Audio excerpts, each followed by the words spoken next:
What's up? I'm Autumn. Katie. We're starting off strong. We're starting off strong. Okay, we'll go. This is seriously. Seriously. There it is. There it is. Welcome back. Welcome back. Welcome back. Thank you for coming back. We hope you guys had an excellent week. Thank you for following and staying with us. Sometimes we find it difficult to follow and stay with ourselves. Every day. Every day is a struggle. Every day. Anything exciting and new with you? Anything just fun happened this week? Still doing the whole staying healthy biz. Okay, well, I mean, that's always a good thing. We should be staying healthy no matter what. You know what? I feel like this whole eyelash thing is killing me right now. You should deal with that. Well, I love a good eyelash and a good eyebrow, and today they're not cooperating with me. There's always tomorrow. The sun will come out. Stay tomorrow. Bet your bottom dollar that tomorrow. Okay, we're done. We're not finishing. We're not finishing. Anyway. Tangents.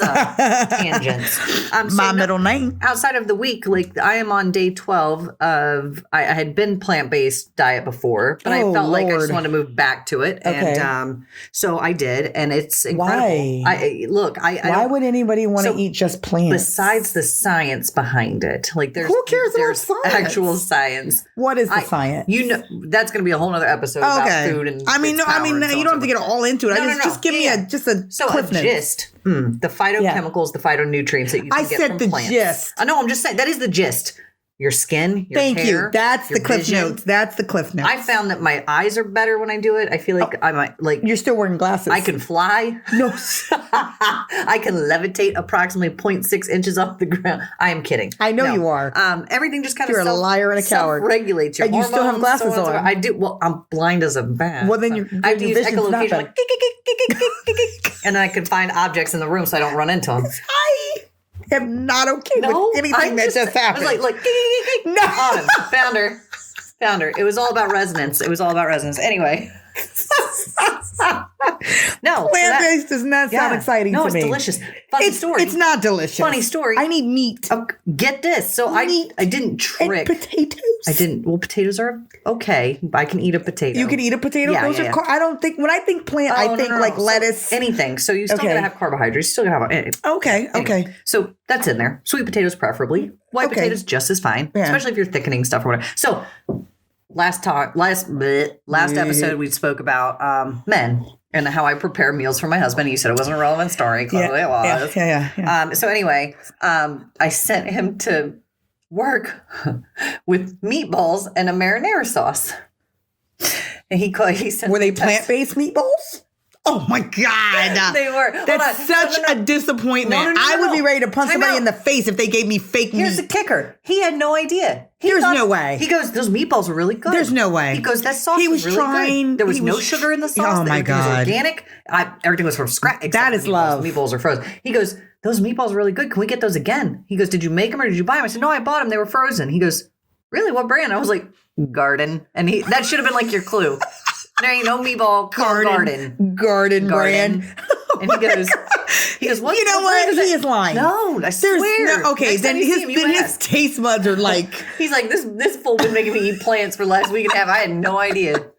Either my cooking is that bad and this was just like an improvement on that, or he just really didn't get it. So he just loves you and he's trying to make you feel better about the choices. Because I can't imagine that you would mistake plants for meat. I'm going to slip you one. And I'm not going to listen. I'm not going to be fooled. I'm not. I'm telling you right now. Oh, we're coming over for pasta and meatballs. Guess what? Rain check. Like, you're like, I'm good. I'll bring my own meatballs. I'll bring my own food. Anyway, so he texted and he goes, those are really good. And he said, what brand are they? And I said, Garden. And he goes, oh, I've never heard of those before. Usually they're like Mamma Mia's, Italiano, something meatball. Italiano. Right? So totally made up Italian. He goes, Garden, what kind? What Garden? Is there something special about them? What garden meatballs are those? Yeah, there's no meat in said ball. Like it's just it's a plant ball. It's a plant ball. No, I just fed you plant balls with he had no idea. Tomato sauce on He goes, well, if you don't mind, buy some more of those.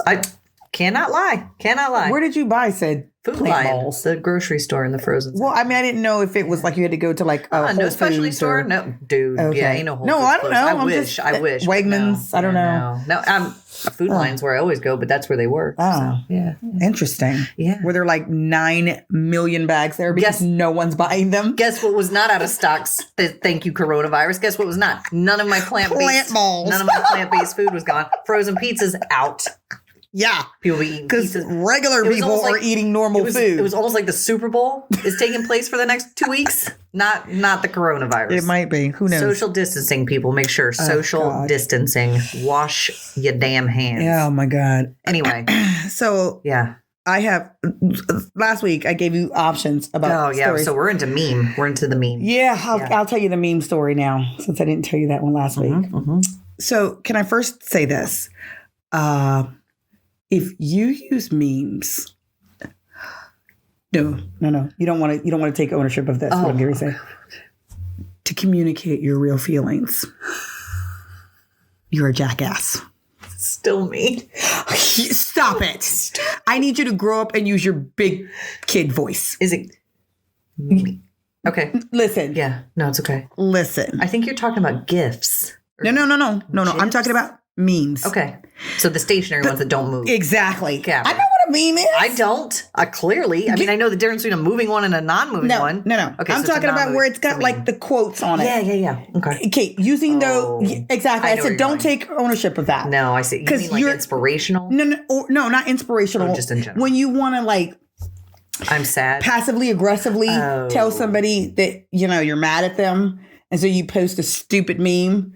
Like, instead of you just telling that person that you're upset, How you feel. you're an idiot. Okay. Like, that's dumb. Yeah. You need to collect your whole emotional breakdown. Yeah. Like, sweep, clean that up. Sweet. Don't sweep it up. Yeah. Get it together. Get it together, clean it up, pick up the phone, have a conversation, because nobody cares.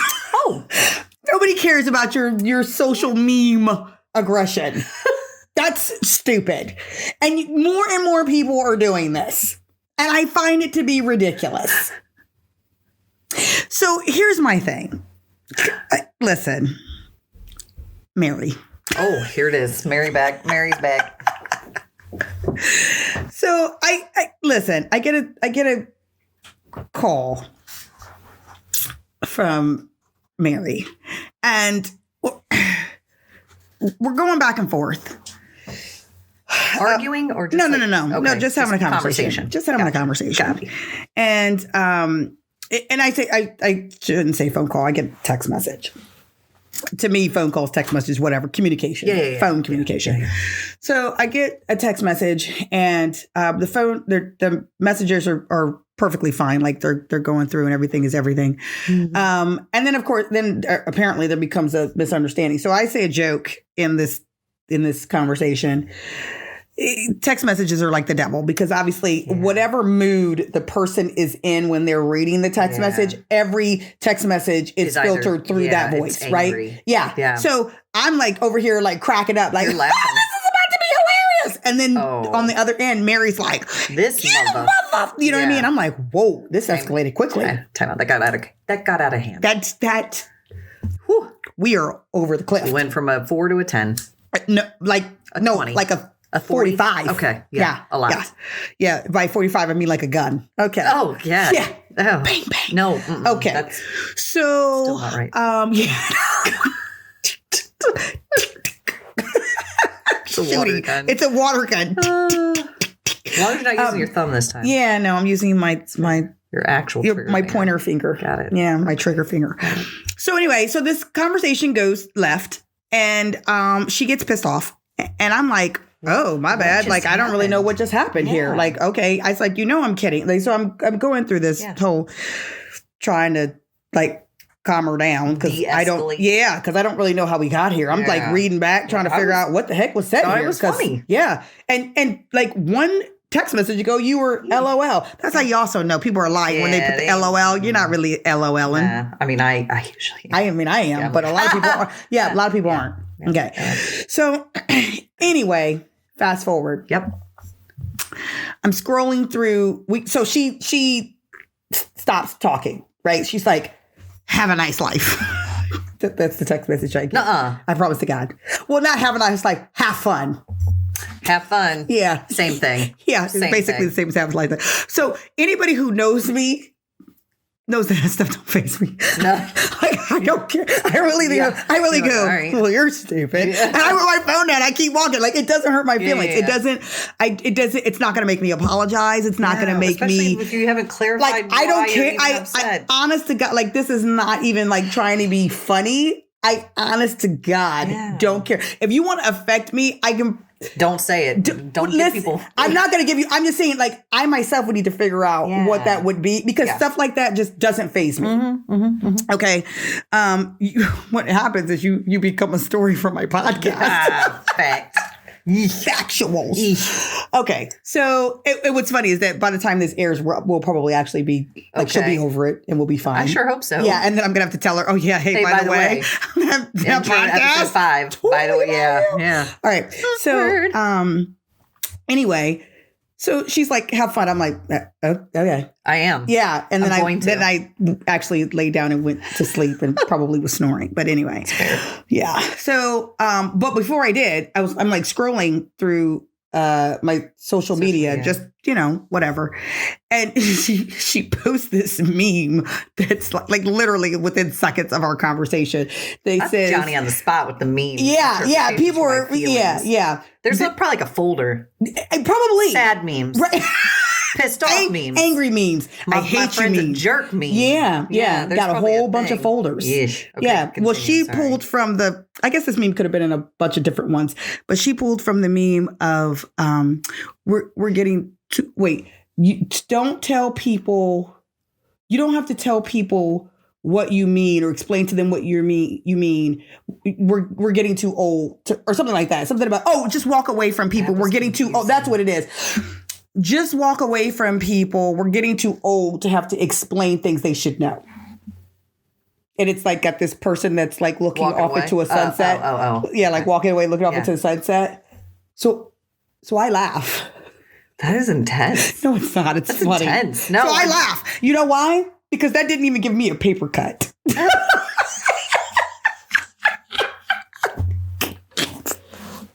ridiculous.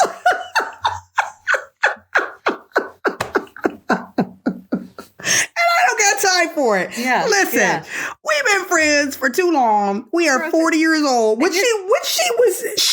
She took the time to remind me. I am 40 years old. Well, I don't understand. It's good for you. I don't understand. Neither do I. Sideways. I don't either. See, let me explain to you what the conversation was, and then maybe you can say, okay. Yeah. So listen, I'm having this little party get together. Yeah. So Mary invited me on this trip, right? To go away on vacation, like all spur of the moment, which is fine because that's what I did. Yeah. Right? But she sends me the itinerary, and the itinerary has her coming back at 4:30 on that day. And she's supposed to come to the party. Okay. So I was like, how are you? I said, I thought she was coming to my party. She says, I am. She goes, I come back that day. And I'm like, yeah, at 4:30. Yeah. Right? So I said, who? I was like, oh my. So this is the voice that I'm texting in. I was like, oh my God, you ass. The party starts at 6:30. Yeah. You're going to get off of a plane at 4:30, drive to this town that's like an hour and something away. Yeah. And then she lives like an hour and something away in the opposite direction. Yeah. I'm like, that's a lot for anybody to do all in one day. Yeah, so to me, it's like you're setting yourself up for failure. Yeah. Like, you have the best intentions. Or you'll be there at 8:00. Yeah, right? Like you have the best intentions, but really it's going to come down to you and be like, dude, I'm exhausted and I can't make it. Yeah. Which is understandable, but that was the spirit that I was coming from with me of, okay, crazy pants, you just made the most obstacle course type situation ever, right?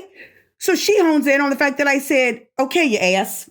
Why are you calling me ass? I said, okay, I was joking. And I've literally said that very same phrase to you 1,000 times in the course of our friendship, Pretty right? sure you said it to me 6 times. Yeah. And she's like, oh, so now you're telling me what I'm going to do? I said, wait, what? That's what are we talking about? See, that's people. Yeah, I was like, what are you talking about? That's people's inside. Like, that's a reflection of themselves. Ridiculous right now. Yeah, so I was like, literally, this is I'm looking at my phone. I'm like, what just happened? I'm like, huh? What are you saying to me? Let me scroll back. Maybe there was some messages that didn't come through yet. Maybe. I'm like, waiting. Maybe you're missing. Let me restart my phone so Verizon can send them through. We're checking my signal. Standing by a window, like yeah. What is going on? Because I don't understand half of this conversation now. So I was like, okay, I was joking. Yeah, I don't understand. That's not what I am 40 years old. What? Okay. You said high five. Okay. High fives to you, friend. Yeah. Guess what? I'm 41. Yeah. I got you. Boom. I raise you one. I see you're 40 and I raise you one. What is wrong with you? And then you post a stupid meme. Why? Why was that? Because I said, you crazy ass. Literally, that was the reason for all this. Well, that's where it obviously went wrong for her. Well, I understand that. But I don't have time for your ridiculousness, though. That's ridiculous. Well, this is the thing. I mean, if that really, truly bothered you, and here's the other part about this. When we've been friends for 9 million years, you know my sense of humor. You know me as a human being, as a person. You know I'm not a malicious or mean person. You know I'm not legitimately, and trust me, if I was, you would know it. Yeah. You would know. Yeah. Fact. Yeah. Fact. No.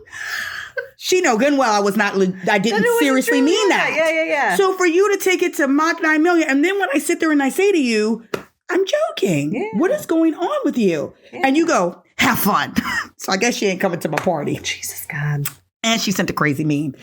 Guess what? I don't care. Paper cut. I don't.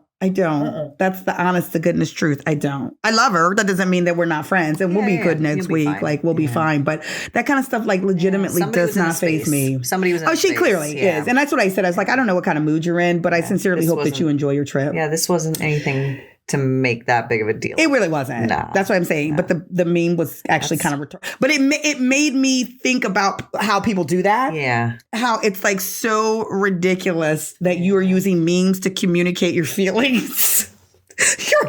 your adult feelings. God, don't scroll back through our messages. There's some good ones. I mean, funny ones. I subscribe to funny ones. Like, I think funny ones are like to convey true emotion. If you're in a space. Yeah, if you are having a hard day, dude, don't send me no one where the moon and the sun is like setting, and you have like there's like a person with like a tear drop, and you're like sitting at the desk, and you want me to know that you feel isolated and alone. Get your mind. Just tell me. Just tell me. Use your words. Yeah. Tell my children vocabulary. Use your words. I don't want the meme. I don't want it. I don't want it. Meme, but also use your words. I don't want the meme. Stop it. That's a surefire way to get me to turn away from you. It'll be okay. Want it. It is going to be okay. But I just think that's funny. That was a little much. Yeah. It was. It was funny, though. That was... I think it's funny. I think it's funny. I'm not on said receiving end. So what? I'm good. I mean, I'll call you and ask too. Listen, you do. I do. Frequently. I do. I call everybody one. I call myself one. Like it's not, you know, I mean, it's not that serious. Yeah. See what I did there? Seriously. I'm not being serious about it. Yeah. And I don't call people that I don't know. I just like my friends who know, you know what I mean? It's no different. Yeah, you do. I've been in the car with you. Yeah. Road rage is strong. Okay, well, they can't hear me. That's fair. Yeah, that's fair. Yeah. I mean, I don't be in the grocery store. Be like, you ass, get out of my way. These are my groceries. Priorities. I'll send you a meme about it. What's your social media? Yeah. I want to post a meme about it. Damn Twitter handle. Oh my God. Please stop with the memes. Yeah. Please stop. Yeah. You're especially when you're rational, logical adult friends. You're bugging us out. You really are. You're bugging us out. Talk to me. Just pick up the phone and talk to me. Stop with the damn memes. I can't do it. I can't. Oh, so I'm so glad I got that off my chest. Yeah, apparently.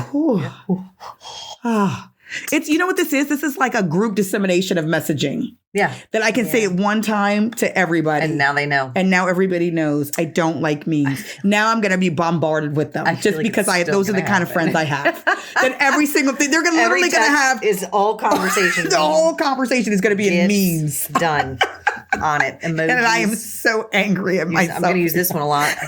I don't don't know. My mom said the same thing. So she goes, sis, because she calls me sis. I don't know why. I'm an only child. Anyway. Okay. So she goes, sis. She goes, what is this? Does this one like this? And she's like acting it out. She goes, like she's does this shrugging her shoulders? I don't know. And I'm like, yeah. I said, it means also, who knows?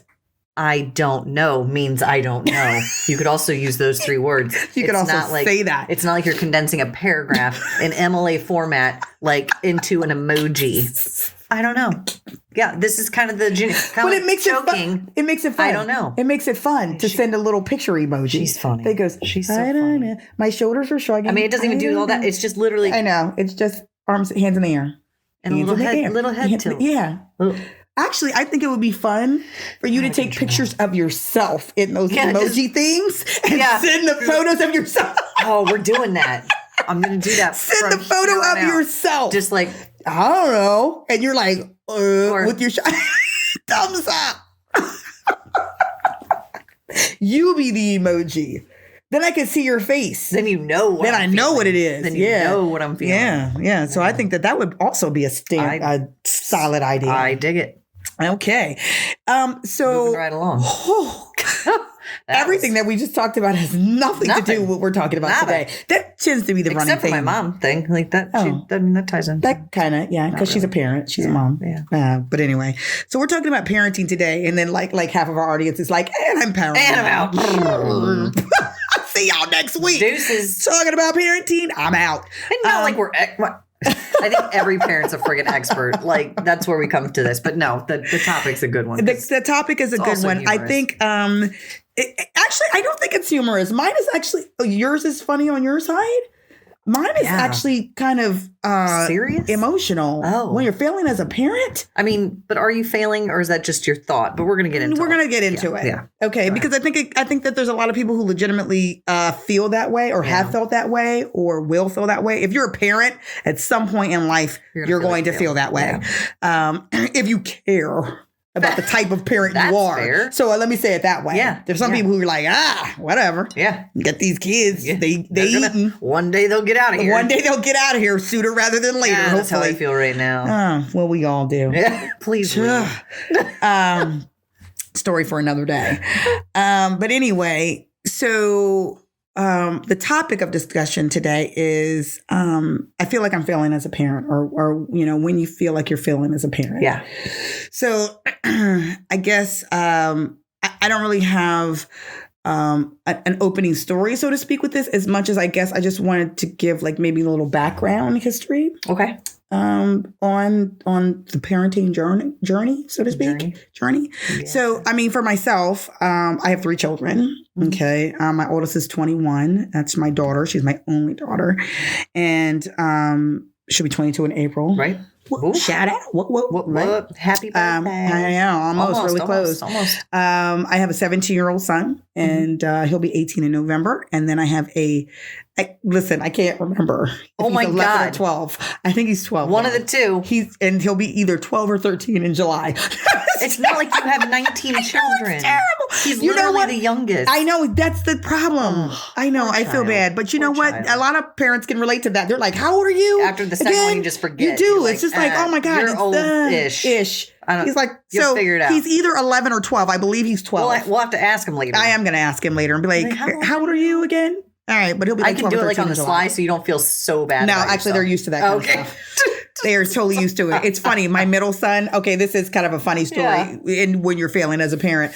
The oldest always like takes your attention, so much of your attention, and the baby always takes so much of your attention. And the middle one, bless their hearts, they always get kind of like lost in the sauce in the middle. Yeah. So for some crazy odd reason, I had forgotten that I had not taken my son, my middle son, to the doctor in like 13 years. Literally. Okay. He ain't had no immunizations, nothing. And what's going on with the school? Because they ain't called me to say, oh, your kid is not up to date. We need you to fix yourself. So, So he says, Mom, I need a doctor's, like I'm playing sports or something like that. Physical. And I have, and I need a doctor. So I say, okay. So I called the doctor. And they're like, They said, we don't have him as a patient. I said, yes, you do. And they were like, He hasn't been here in, no kidding, it was probably like 5 or 6 years. They were like, he hasn't been here. Yes. As a patient. Because if they haven't seen you at all, then they're like, okay, I guess you've moved on to another practice. Shade at you. They're like, hey, well, so this means. Listen. So I said, that's not true. I immediately get angry. Yeah. That's not true. And they're like, yes, it is. So I've been there, but I've been there with my oldest and my youngest, not with my middle. Yeah, you said. So I had to. The middle one don't count. Right. Bless his heart. Poor kid. You lucky he ain't got like measles. So listen, I had to re-register him as a patient. That's how we long. Get there. That's how long it's been. That's how long it's been. We get there. He had to get like 12 shots. Because poor dude. Poor dude. He had to start like some series over again because it'd been so long since he'd had the other ones. Plus, he was due for some new ones. You think I'm totally not even lying. What? I failed as a parent. Yeah. I did. I did. He was staring at me with like that sad look, like sad and death ray eye. Like I wanted to crawl into the floor. I felt so terrible for him. Yeah. That I failed. Miserably. Yeah, that was a bad one. That was a bad one. You listen, life gets crazy. I'm sorry. I have friends that are sending me stupid memes that I have to decipher. That is so much more important. Said no one ever. I'm totally kidding. Oh, poor I'm totally kidding. So anyway. That's amazing. But anyway, so I have 3 children, but I was a single mom. I got single teenage mom. I got pregnant with my daughter when I was 19. Mm-hmm. That was fast. Look, I was out there popping the most. It happens. It is. It is. So anyway, but I was obviously unemployed, uneducated, unprepared for life, really. Let's just wrap it up with that. I was not prepared for life. So there was a lot of trial and error along the way. Emphasis on the error part. Got it.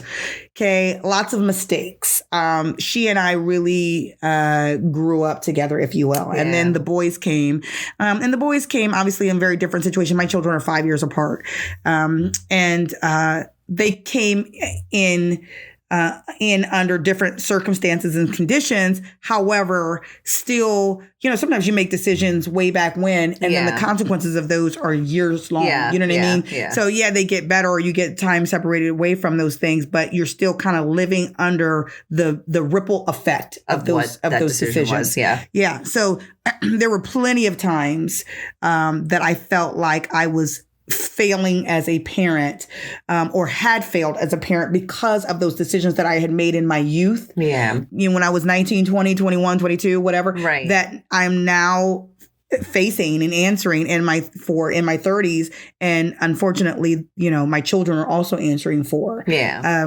So that's just kind of my background story and the direction that I'm coming from with this podcast today. For sure. So for you. I was also a young mom, with my first. I have two boys, 15 years old. Do you know how old they are? 14 years old. I actually even know their birthdays. Thank you. I do know their birthdays.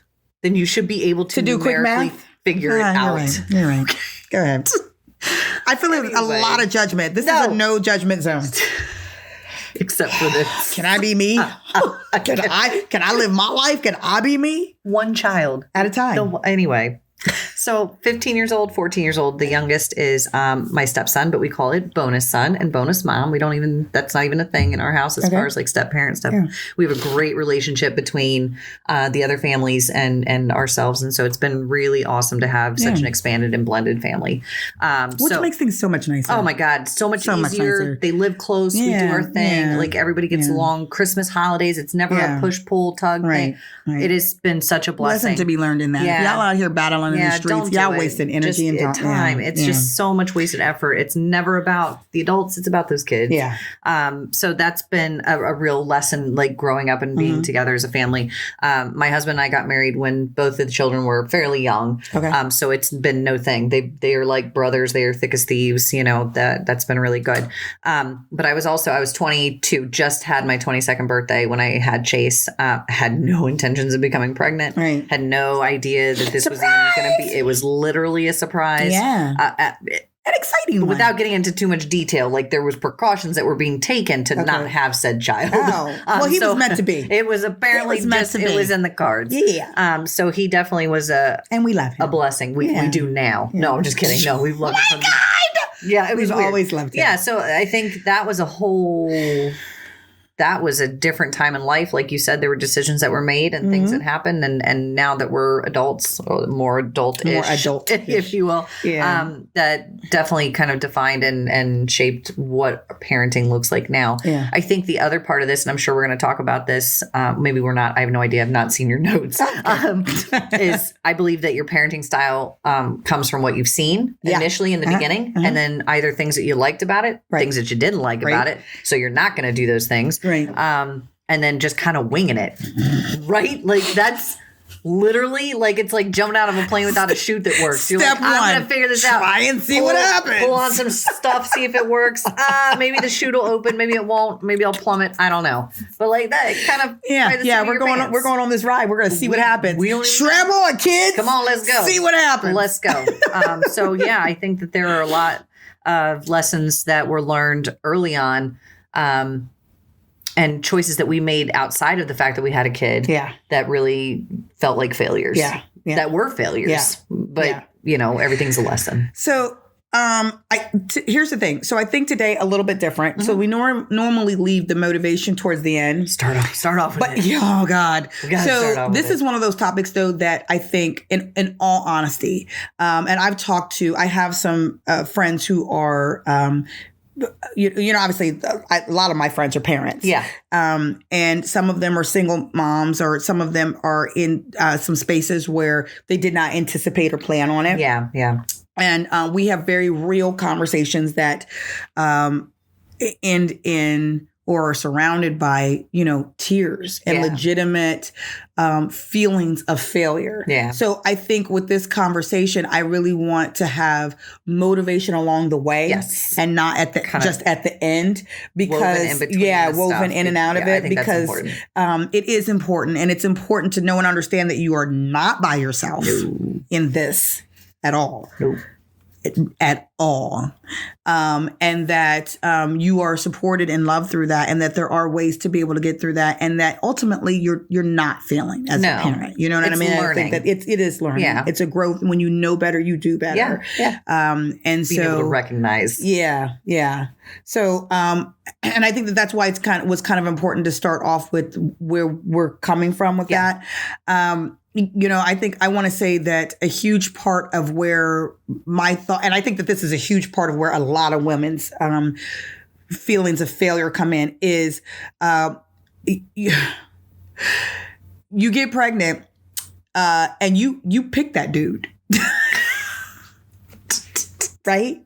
Yeah. You pick that dude. Okay? Yeah. And then he's not the dude. No. He's just not the dude. No, not at all.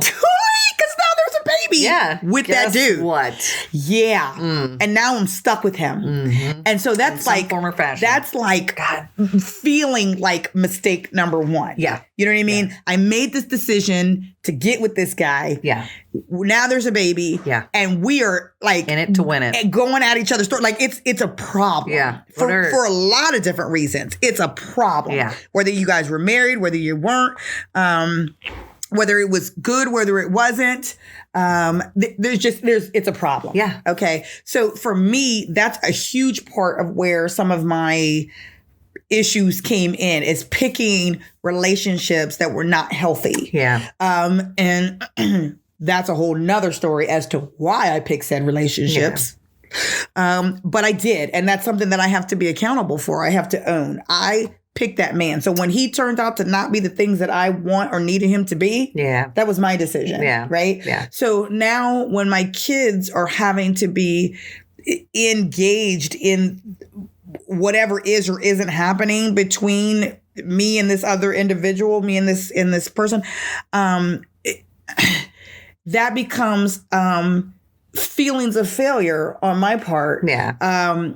Because we all want the best for our kids, and we don't ever want them to struggle or to suffer or to be sad or to go without.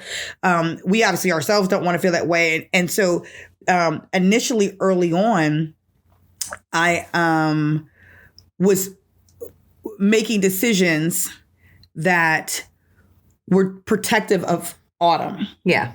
You know what I mean? Of my ego, of my pride, of my feelings, you know what I mean? Those kinds of things. So you have this like push and pull, this back and forth of drama and chaos and all these different things trying to prove that you have value and worth and whatever and stuff like that. And the kids kind of get lost in there, right? Youth. Yeah. Youth. You just don't know any better.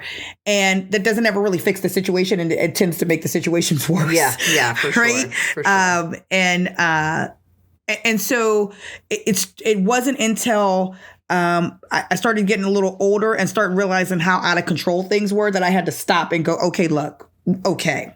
And it required me to eat some stuff that I didn't want to eat. Yeah. It required me to have to stop for a second and say what is in the best interest of my children, not what's in the best interest of me. And sometimes those things do not line up. What's in the best interest of you and what's in the best interest of your kids don't always go hand in hand. Yeah. But you have to like solidly make a choice to say, I'm not going to put myself first. I'm going to put them first. Yeah.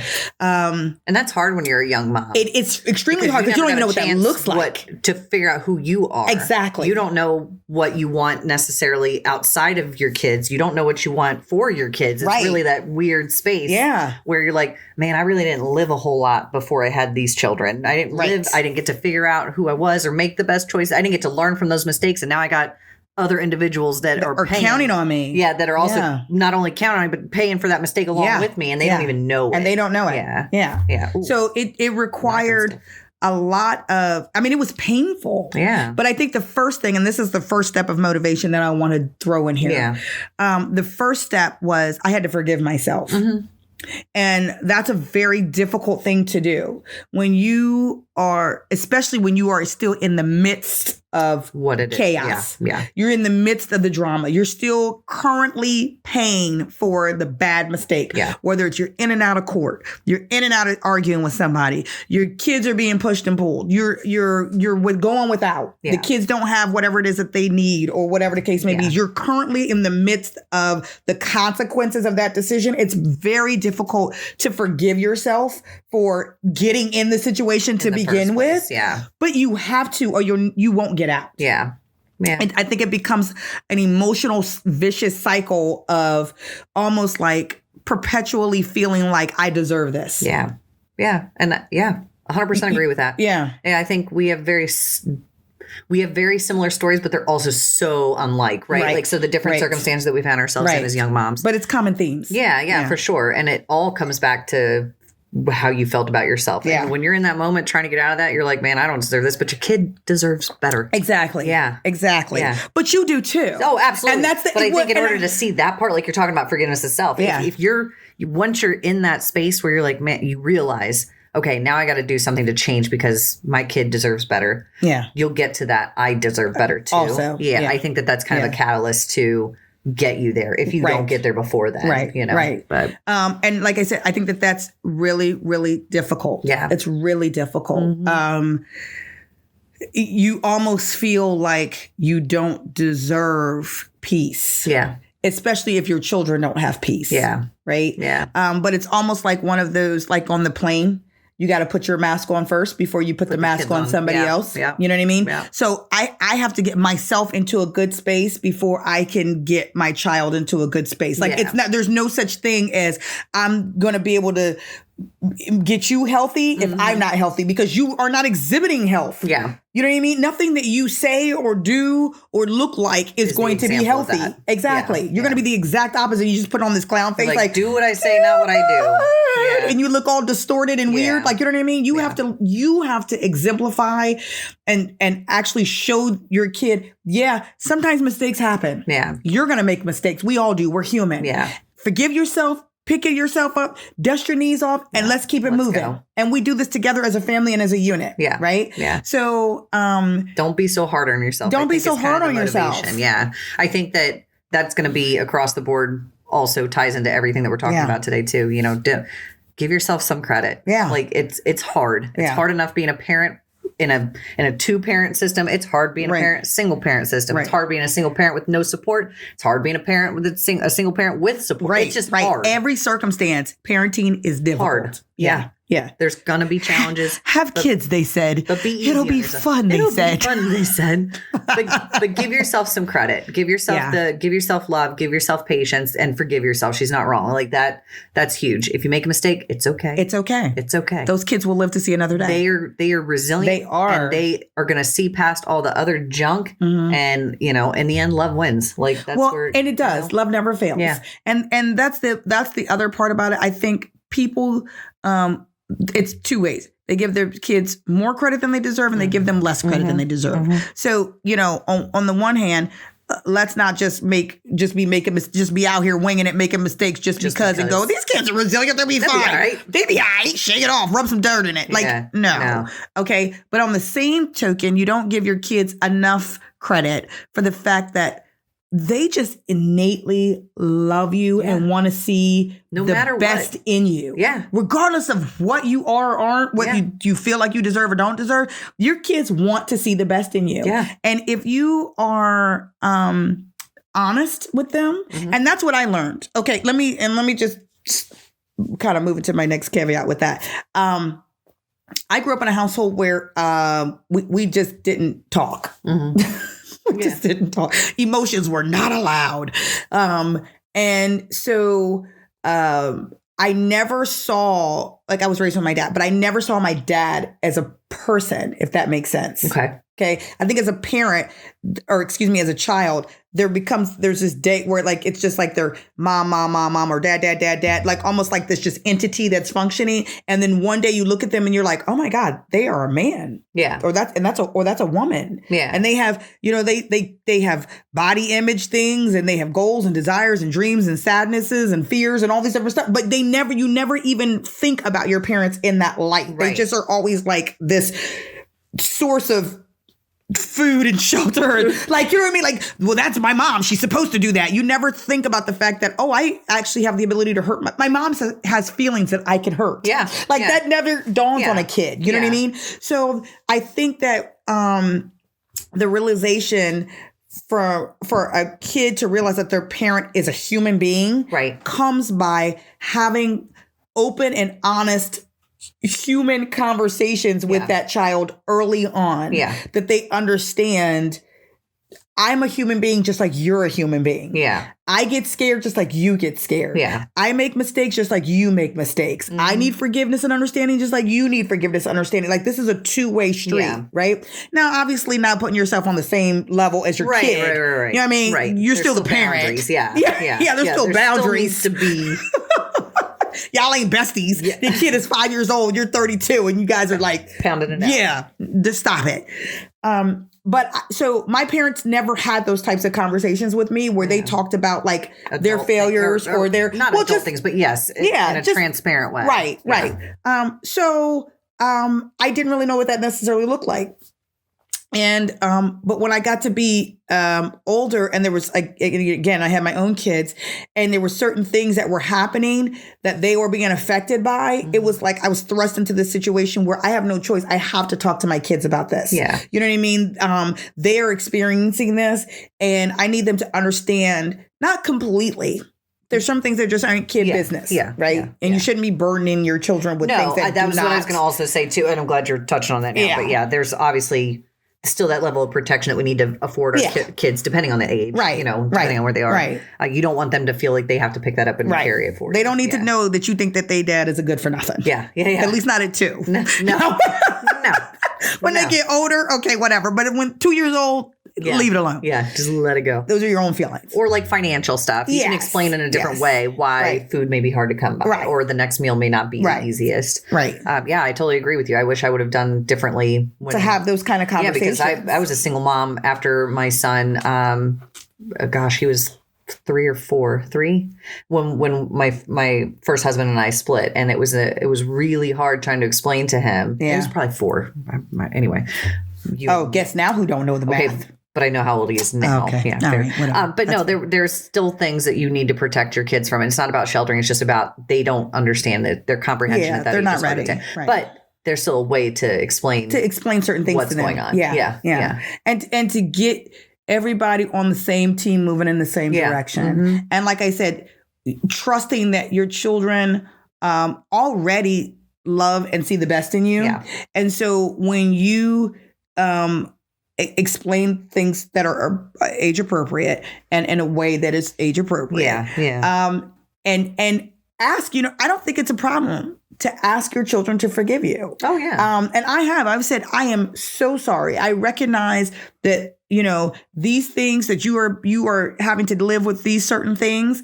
And it's because of decisions that I made. Please know and understand that the decisions that I made were not, never. And even speaking for that other parent as well, never with the intent to hurt you or whatever. But I realize that is a side effect that has happened. Validating their feelings, recognizing that, for their sake, that you do see them and you do see what they're going through, and to say, forgive me. Forgive me. I am sorry. I am truly sorry. Forgive me. And I give you my word that I love you and I'm working to move us into a different place. Yeah. And this is not a reflection of your self-worth or your value. Exactly. I love you the same as I did yesterday. If not more, depending, whatever, so. And I think it builds a better bond between you and your children. And especially as we talk about like age progression, right? Yeah. Like my kids now are so much more understanding, obviously, just by the nature of being older. Right. But that level of comprehension and being able to kind of discern what we're talking about in a more grown-up way, but not to the point where it's just completely over their head. Right.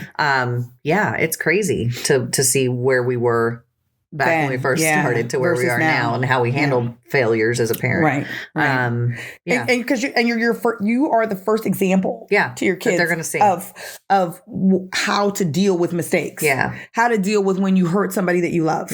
How to deal with disappointments. And so if you show them that you are able to do those things with grace and dignity.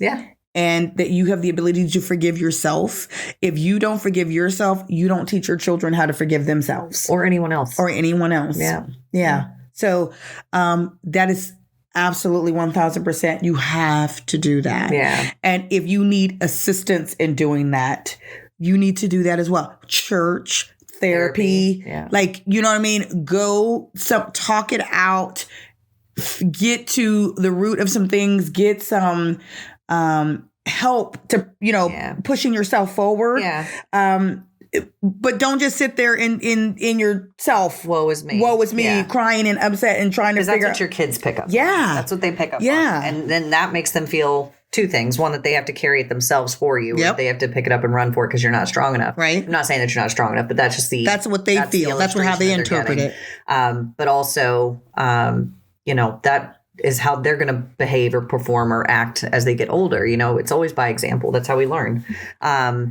One thing that my sons and I do we try to do, my youngest has different interests than my oldest, right? Like, so there's different things there. My oldest and I do journaling. So we'll sometimes together. So we have a journal, like just a book. I'll write a small paragraph or a couple sentences, and then I'll leave it somewhere that was predisposes our location, and then he gets to write back and forth. And so that's one other way for us to communicate, and that's a safe space for him where mom's not, up here, we're having an argument. But if there's something that he wants to express, that's an easier way for me to sit and interpret it and go through it again. And then we can go over it in person if we like. Where'd you learn that skill? My mom. Oh, wow. Look at that. Yeah. Nice. Yeah. So mom did she do that with you? Yes, or did you? Yeah. So we used to have a journal. We put it in like a space. Now, longevity wise, we didn't do it for years. Right. But I like that idea. There's always a time with your kids, depending on what age they are, that there's like that kind of resistance, right? Or there's that. Yeah. I'm in that right now. Resistance and distance, right? Like, so there's that space that's created just because we're not the same people and they're trying to figure out who they are and test their boundaries with you. Right. Absolutely. And there was a space where mom and I had gone through some stuff as a kid, and high school was tough. And so there'd been a couple of episodes where I finally went to a therapist to talk to them. That was a kabot. Like, that was terrible. Oh, God. It just didn't go well. Okay. So she came up with another idea that if you can't talk to me in person, maybe you can write to me. And I'm really expressive when I write. Like, I can write Right. Like there's no tomorrow. Right. You ask me a question, we like, I can't get it all out. So, so mom started that. And for the better part of probably a year and a half or so, we just went back and forth and like once a week. And we would have, just like I said, a space that she would tuck it in. So I would just go peek and see if it was there. And find it and then get to write back to her. And she would say some really loving and caring things. Yeah. Hard to accept as a 15, 16-year-old, whatever, how old you are. But that was bred in me. And I remember that. Like, I remember, and so when I'm going through stuff with my oldest, it was like, let me just try it. Now, obviously, he's a dude. I was going to say, boys are a little different. Not the same. But he's still got a tender heart. You know? So he was still able to express himself. And it's not every week. I'm not going to lie to you. It's maybe once a month. Right. But at least it's something to keep that door of communication open. Absolutely. I think that was a good tool that my mom had given to me. And I know. I like it. Yeah. You and I had different upbringings, obviously. Yeah. But there was still. My chapped lips, they still bad. I think that I was brought up in an emotional home where we did express emotions. Okay. But I feel like sometimes they weren't always transparent. Like, so sometimes we would express emotion. We didn't know why. And there was never really a backstory to it, right? Okay. But just emotional, don't know why we were emotional. So like I could hug my parents. I would tell them I loved them. Like there was that. But there was still stuff that we just never got to. Right. I didn't know about their finances. My parents never argued in front of me. Yeah. And I mean, those were good things. No, those weren't bad. Yeah. No, but I guess what I'm saying is like, if mom did a really good job of trying to explain why I couldn't have the jeans that I wanted as a kid because it was money. Right. But she would never get to that bare bones of it. We would just get to the fact that, look, so it's either we get you these jeans or we do this. Right. You know, or you could have 4 pairs of these jeans or I can only buy you one for like the next 6 months. Right. You know, it was not we're not making a lot of money to buy you to keep up with the Joneses in high school. Right. And I'm kind of gangster like that. I just tell my kids, I'll be like, yo. You ain't getting it. Listen. Now, that's where I am now with my kids. Yeah. And one of the things that I found that was really useful where I felt as a failure was more, listen, this is what we can do. Or I can go work for 6 hours. That's the equivalent of what you're asking for. Yes. To show them what the value and it's not guilt, right? Like it's just reality. It's just reality. Yeah. Like this is and that they understand that themselves. And once they get older, they appreciate that. Yeah. And the time becomes more important than the stuff. Yeah. And it wasn't to guilt my children. It was never in a space where I was angry or upset. Like we were talking person to person, mom to child. Right. This is the black and white of it. Right. Like this is what we can or we can't do. Right. Based on what you're asking for. Right. I don't mind either way.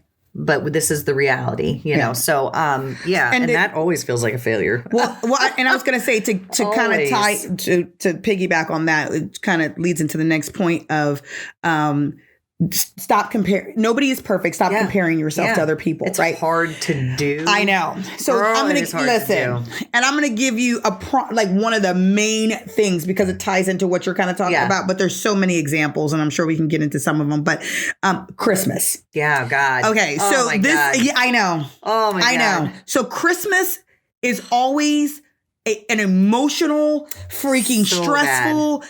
Tears, anxiety ridden. Okay, I am Scrooge McDuck. I literally hate Christmas. Everybody who knows me knows I hate Christmas. I love Christmas. And I know. Not for the gift giving, but for the decorations. Well, here's the thing. And I was just going to say, Thanksgiving is actually my favorite holiday. I know that. And it's my favorite holiday because it's what a holiday should be. Yeah. It's nothing but good food. Time with others. Time with your family. Just laughing, joking, spending time, watching football, hanging out. There's no expectations of gifts or money or any of those kinds of things. That's what a holiday is about.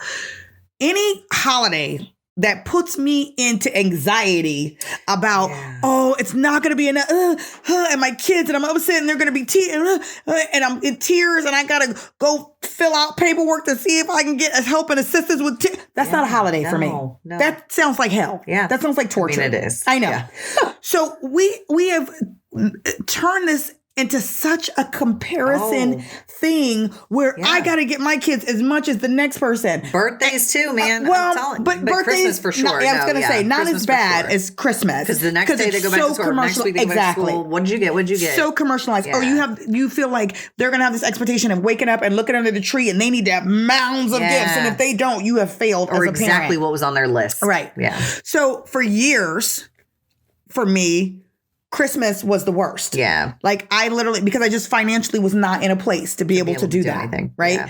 So it was always just anxiety ridden. Right. I would go into, I'm talking about going without, sacrificing this, that, the other, whatever, to create this Christmas miracle for my kids, which is nothing wrong with that. But my priorities were out of whack. Yeah. Right. Because the reason that I was doing that was because I'm comparing myself as a parent to other parents and what other people are doing. And I should be able to do as much as them, or my kids should have what they have. No, that ain't true. So, which is kind of ironic. When I got to a space of being able to afford Christmas, I actually cut Christmas back. Yeah. Because I started realizing the value and what is important and what is not.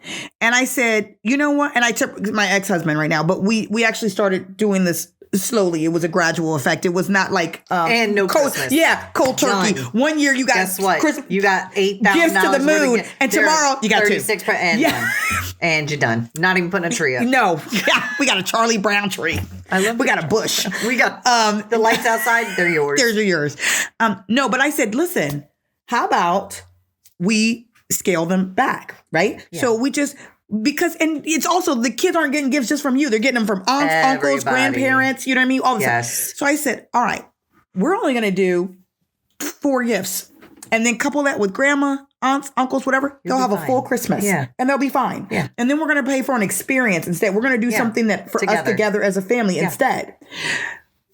He was like, oh, he's all anxious. You know, they're not going to go. And I was like, because again, I'm gangster. I was like, well, they're not going to have a choice. Yeah, it's weird. What's going to happen?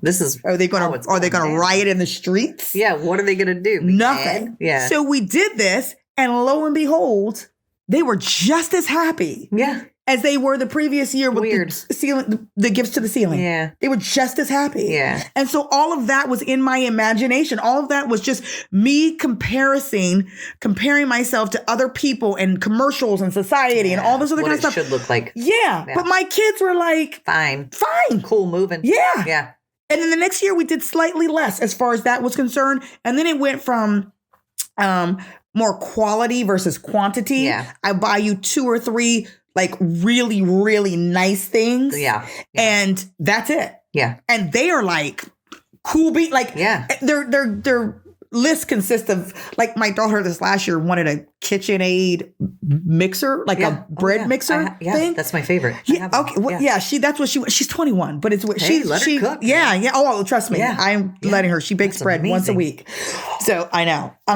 But that was something that was like, I don't know, like almost $350, something like that, whatever. Yeah, it was kind of expensive. But so that was like her big she thing. Didn't need 6. She didn't need 6 small, like, things. Exactly. Yeah. She opened that and she was excited. Pumped. Right. Yeah. So I think that, comparison is the thief of joy. Yeah. When you are spending so much time trying to keep up with what somebody else is doing or judging your life according to somebody else's standards, there's no room left to be happy. And you're always going to feel like you're failing. Always going to feel like you're failing. Yeah. So run your own race. Right. And following that same thread, like kids can understand way more than I think we give them credit for, Yeah. When I explained to my teenage sons that, look, this time we're going to do a couple, like you said, nice things or the things that are quality. Right. And then it's all about the time together. Right. If we can spend time together and or go do something as a family unit and or do something for somebody else. Right. Yes. That's another thing. Yeah, that's a big thing. There are people that have not. Right. So if there's any way that we can give to somebody else, like but that comes with time. That comes with wisdom. That comes with beating yourself up and dragging yourself through the mud for years and decades before you get to that realization that, you know what?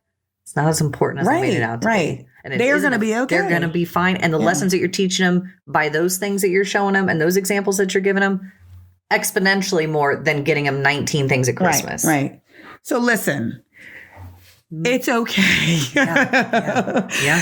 Do stop comparing. And I think it's also Christmas that was one of the biggest things that came to my mind because, like I said, I know that personally myself, I struggle with that, but we struggle with that with all kinds of things. I struggle with that even in when I was married, with feeling like I wasn't, because I work, and I work such long and crazy hours, and had a whole bunch of things going on at work, that you feel like, because you're not at every single game, and you're not at the PTA meetings, and you're not baking cookies on for the neighborhood kids, that, oh my God, I'm failing as a mom. And what I would say to that is, every family looks different, every marriage looks different.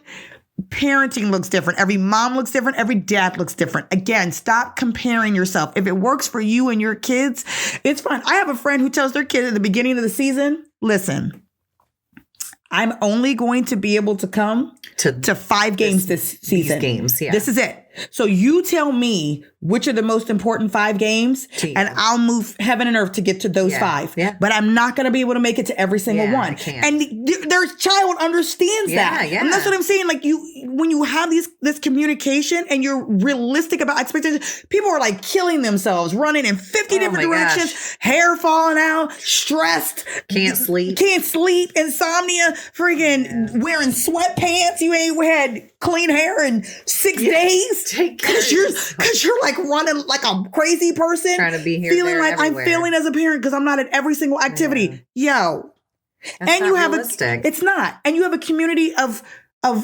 friends. Some things dad goes to, some things mom goes to, some things grandparents go to. Sometimes aunts or uncles, or sometimes my best friend or whatever. So sometimes it can't be you using your resources and things like that. But be realistic. Be honest with yourself and with your kids, and realize that they're going to be, going to be okay. And I actually liked that idea that she did. She said, I set these kids down at the beginning. She goes, because look, they want to be in 50 different activities. I want to be in drill, cheerleading, softball, track, basketball, and be like, and you want me to be at every single game and go to work and cook? It's not going to happen. No way. Yeah, 5. I'm gonna be at 5. Tell me which 5 which ones, and that's a good fair. tip, especially if you have multiple kids and multiple things. Exactly. Yeah, even if you have one kid and you're a full-time work, whatever your story is, like, be realistic. Be realistic, because that's the example that you give to your children, and that's what they carry forward. Absolutely, they're gonna be okay. It's gonna be okay if you're not at every game. Yeah, and if you're not, then there's some explaining that needs to be done. Yeah, because that's a conversation you got to have with your kid. Like expectations. Right. Being realistic about expectations. Yeah. What you can and can't do. You're not a superhero. We're not Superman. You are not a superhero. Even though you'd like to be, but you're not. So my final, do you have this is my final point. I don't know if it's your final point necessarily. Is it? Do you have a final point? Oh yeah. I mean, I guess I do. If you want to go, do you want me to go first? Sure. Are you going to go first so I don't steal your thunder? Oh, you're not stealing my thunder. Oh, I don't know. Yeah, good. That's not a thing.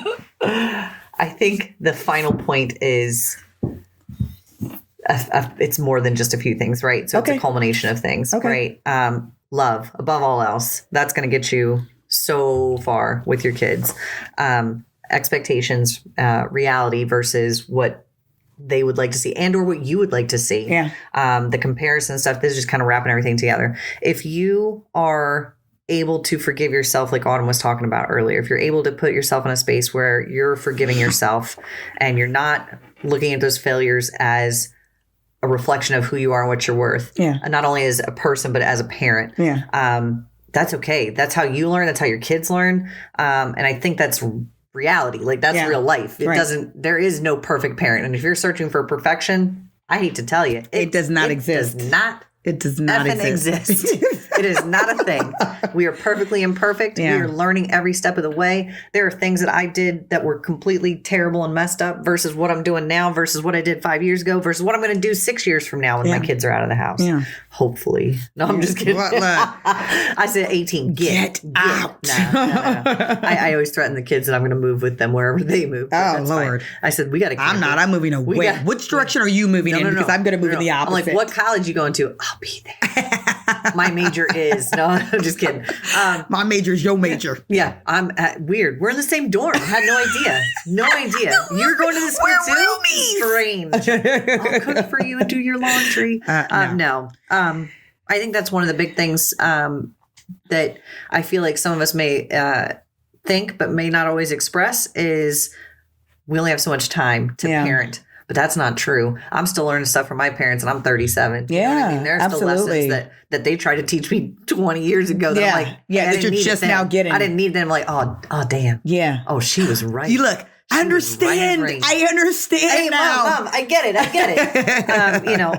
That never stops. Yeah. And I know for me, part of my trepidation, my fear of failure with my kids is like at 18, it just suddenly stops. Or when they leave the house, it's just done. And it doesn't. Like, that's not true. You're laying the foundation up until 18, I think. You're laying the foundation. You're giving that kid what they need to get out and just like kind of battle the world. But you're always adding along the way. Yeah, for sure. Absolutely. Yeah. And I think that's one thing to kind of to remember and stick with.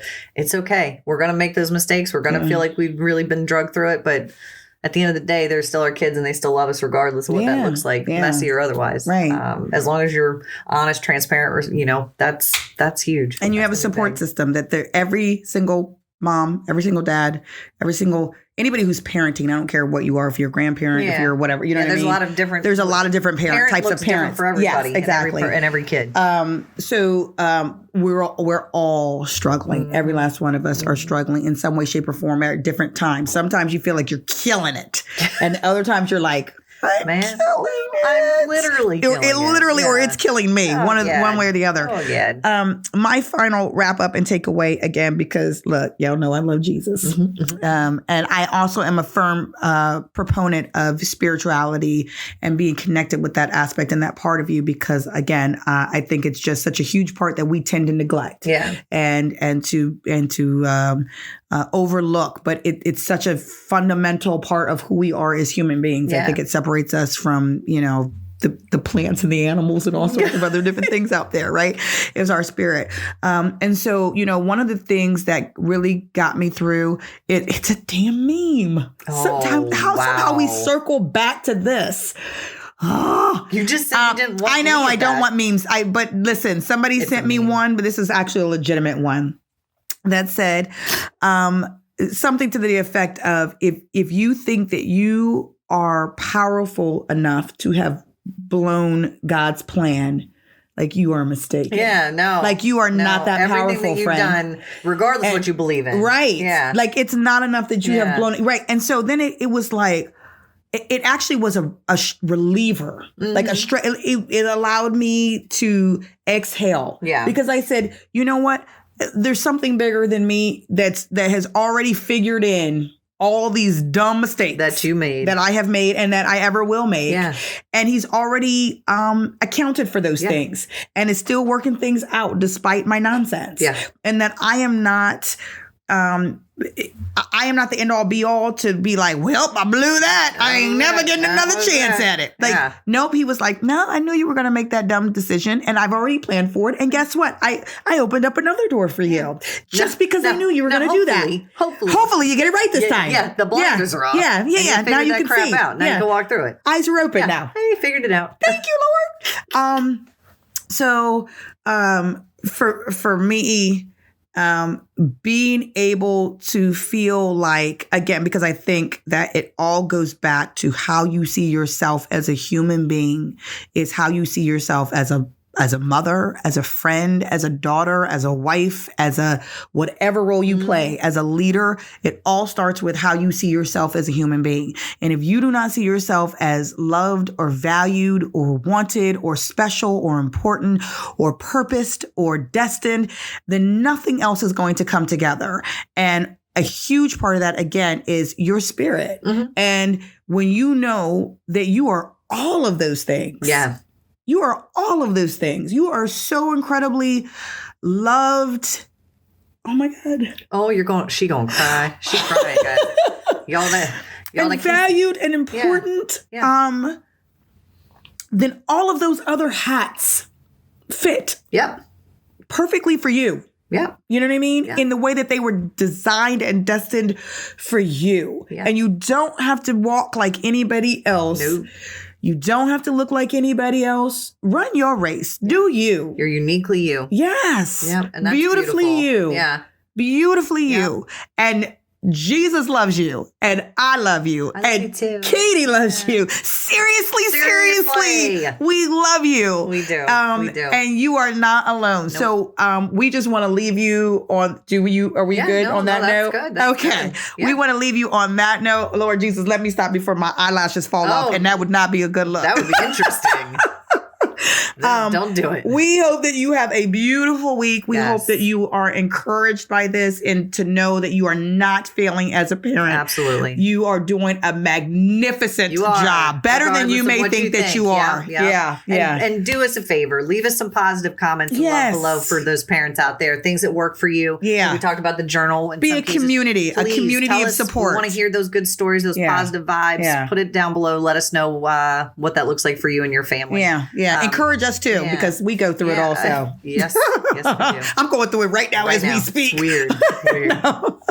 Yes. Follow us, please, on all of our social media, Twitter, Facebook, Instagram. You can listen to us on any of your podcasting servers, Apple, Google Play, Spotify, any of the above. Please subscribe to our channel, 5 stars below. Yep. We love you. We'll see you guys next week. Yes. Have a great, excellent, beautiful week. Bye. Bye.